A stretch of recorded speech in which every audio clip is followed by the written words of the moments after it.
a story from Iraq. And people ask me all the time why I speak out. And the answer to that is very complicated. But there was a particular incident one day in Iraq that swayed what I do every day. My unit set up a traffic control point, TCP.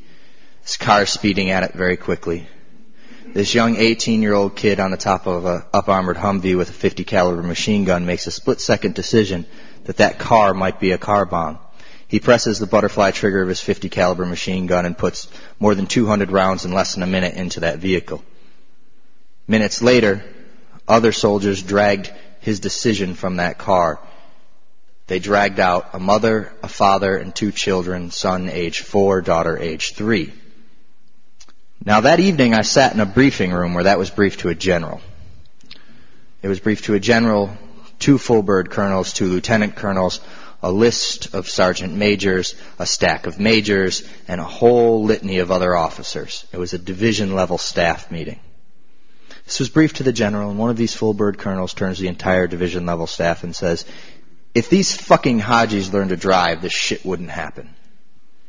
I looked around the room in sheer amazement. Not in the amazement of the fact that he referred to them as Hajis, because racism in the dehumanization practice of the United States military is a long tradition. What amazed me was that nobody in the room seemed to find it odd that this colonel never for 1 second stopped to think about how that would affect that 18-year-old kid for the rest of his life after watching those 4 bodies dragged out of that car. This colonel never stopped to think that we exterminated a complete bloodline that day. Never stopped to think that the supposed insurgency that we're fighting, these anti-occupation forces, because that's what they truly are, anti-occupation, the true patriots of Iraq, were just given an entire new generation of reasons to fight.